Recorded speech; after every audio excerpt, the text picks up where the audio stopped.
जय श्री कृष्णा। राधे राधे। आज हम बात करेंगे कार्तिक मास स्नान के बाद अगले दिन प्रतिपदा यानी कि परेवा के दिन सुनी जाने वाली चिड़ा चिड़ी की कहानी की।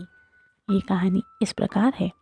एक नगर में एक बरगद के पेड़ पर एक चिड़ा चिड़ी का जोड़ा रहा करता था। चिड़ी बहुत ही सीधी सरल स्वभाव की और भक्त भगवान में आस्था रखने वाली थी, जबकि चिड़ा बहुत ही आलसी, चालाक और चतुर बुद्धि वाला था।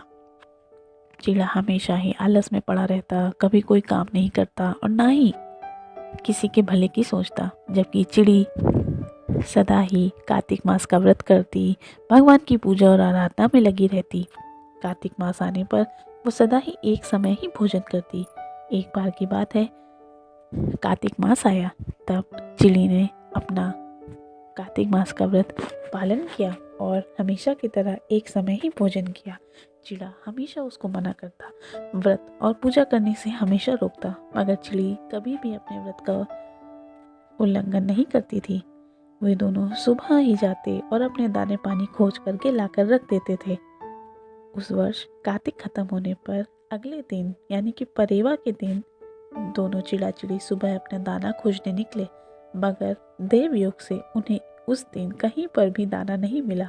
वे दोनों अनाज की तलाश में बहुत दूर उड़ते उड़ते निकल गए, मगर उन्हें कुछ नहीं मिला। चिड़ी को भरोसा था कि उसके भगवान उसे भूखा नहीं रखेंगे, इसलिए उसने कहा कि और आगे चलते जाओ। चलते चलते वे एक घर के आंगन में पहुंचे। वहां एक साथ एक कटोरे में दाल और एक कटोरे में चावल रखा था। तब चिड़ा चिड़ी ने सोचा क्यों ना आज खिचड़ी बनाई जाए, और दोनों ने ही एक एक चोंच में चावल एक चोंच में दाल दबाकर चले आए और अपने घोंसले पर वापस आकर उन दोनों ने खिचड़ी पकाई।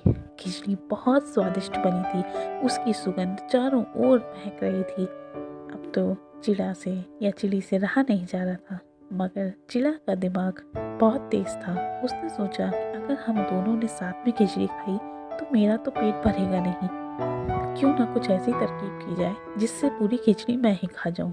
इसलिए उसने चिड़ी को सुझाया कि अभी तो खिचड़ी बहुत गर्म है, गरम गरम खाने से मुंह जल जाएगा, तब तक क्यों ना पास के ही तालाब में नहा कर आया जाए।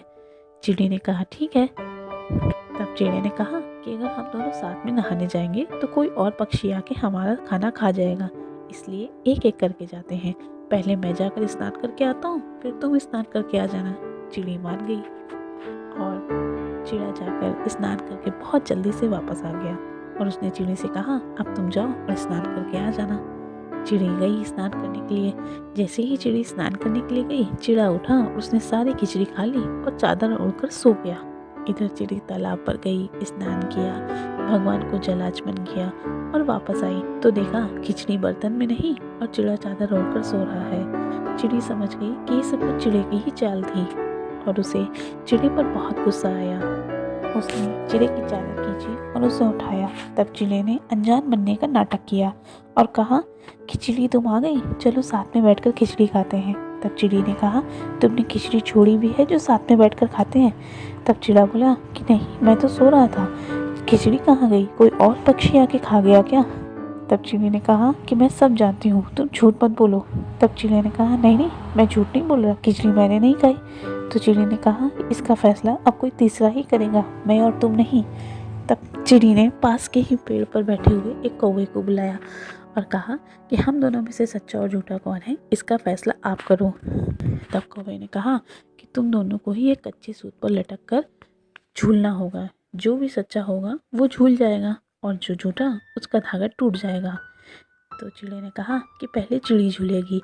चिड़ी ने कहा ठीक है। चिड़ी का तो पेट खाली था, वो तो भूखी थी, इसीलिए वो आसानी से झूल गई।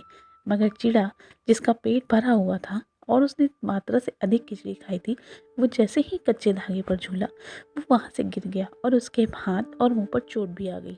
और इसी के साथ कौवे के सच्चे और झूठे का भी फैसला हो गया कि चिड़ी सच्ची और चिड़ा झूठा निकला। इसके बाद दैवयोग से उस शाम को ही दोनों की मृत्यु हो गई और चिड़ी को राजा के घर राजकुमारी के रूप में जन्म मिला। वहीं चिड़े को एक गधे का जन्म मिला। हे कार्तिकेय ठाकुर, जैसे आपने चिड़ी की सच्चाई का मान रखा, उसे आपने कार्तिक मास स्नान का फल दिया, वैसे ही आपके कार्तिक मास का स्नान करने वाले, व्रत करने वालों को उनका मनोवांछित फल देना, सबकी इच्छाओं को पूर्ण करना। बोलो कार्तिकेय ठाकुर की जय, तुलसी मैया की जय, सभी देवी देवताओं की जय। बोलिए राधे राधे।